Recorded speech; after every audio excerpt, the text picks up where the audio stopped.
2 सितंबर को एक विशेष तिथि है। वो तिथि क्या है? इस दिन हम ललित छठ मनाएंगे, जिसे हलखष्टी के नाम से भी जानते हैं। और इस पूजा में कुछ विशेष बातों का ध्यान हमें रखना बहुत ज़रूरी है, नहीं तो हमारा पूजा जो है वो खंडित हो जाएगा, व्रत हमारा बेकार हो जाएगा। उन विशेष बातों का हमें ध्यान देना होगा। चलिए जानते हैं वो विशेष बातें क्या हैं। फ्रेंड्स, राधे राधे। मेरा नाम अनीता है। मेरे चैनल पर आप सभी को व्रत पूजा के बारे में विशेष जानकारी दी जाएगी, जिससे आप अपनी पूजा को अच्छे से कर सकें, ताकि उसमें कोई त्रुटि नहीं हो सके। 2 सितंबर को क्या है? 2 सितंबर को ललित छठ है, जिसे बहुत जगह हलखष्टी के नाम से भी जाना जाता है।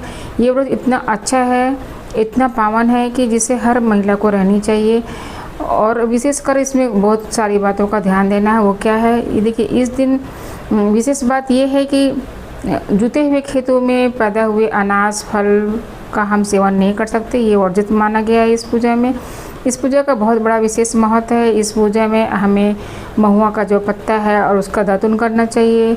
तिन्नी के चावल का विशेष महत्व है इसमें। और इसमें साग खाया जाता है, और जिसमें नींबू डाला जाता है और मिर्चा भी डाल के इसको साग बनाकर खाया जाता है। और दही के साथ, वो किसका दही होना चाहिए? गाय का। बिल्कुल नहीं, गाय का दही का और गाय के घी का प्रयोग इसमें बिल्कुल नहीं करना है। एक ऐसा मात्र ये व्रत है जिसमें भैंस के दूध का हमें घी और दही का सेवन करना है। ये विशेष बात है। और विशेष बात और क्या है? देखिए, गाँवों में जुते हुए खेतों में महिलाएं नहीं जा सकती हैं, जाना भी नहीं चाहिए, क्योंकि जुते हुए खेत का अनाज जब हम नहीं खा सकते हैं तो उसमें जाना भी नहीं है हमें। सिर्फ पानी में उगे हुए अनाज खाते हैं। जैसे तिन्नी का चावल जो है वो पानी में उगता है, उसका सेवन इसमें किया जाता है। ऐसे बहुत सारी चीज़ें हैं जो बिना जुते हुए खेत में पैदा की जाती हैं, उन अनाजों का इसमें सेवन होता है। और आप इसमें महुआ का विशेष ध्यान ना कि महुआ के पत्तों, महुआ का दातुन और महुआ का फल, ये सारी चीज़ इस व्रत की विशेष महत्ता रखते हैं।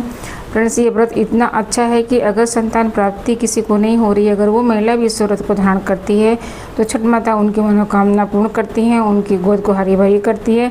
तो चलिए आइए देखते हैं इस पूजा को कैसे करना चाहिए।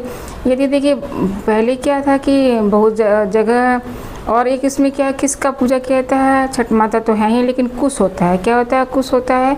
कुश में हम गांठ देके छठ माता को उसमें स्थापित करते हैं और गांठ दिया जाता है और उनके सामने प्रार्थना की जाती है, पूजा किया जाता है।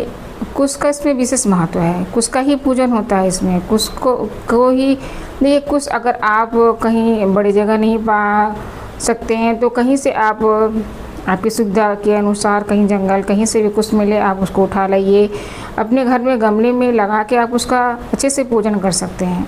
तो इस तरह से छठ पूजा की ये महिमा है। इसमें देखिए, पूजन करने के बाद है 6 गीत गाए जाते हैं, सोहर गाए जाते हैं, 6 कथाएं सुनी जाती हैं, यानी कि 6 सारी चीज़ें, इसमें 6 चीज़ों का विशेष महत्व है। 6 आप कथा सुनिए, 6 आप सोहर गीत सुनिए। इस प्रकार से इस पूजा का हम समापन करते हैं। और शाम को क्या करते हैं? शाम को हम दिन डूबने से पहले हमें तिन्नी का चावल और जो साग है वो खाया जाता है, महुआ खाया जाता है, दही खाया जाता है। इस प्रकार से इस पूजा को की जाती है। तो चलिए तुरंत हम लोग जान लेते हैं कि इसकी पूजा विधि कैसे और किस प्रकार से करनी चाहिए। चलिए देखते हैं।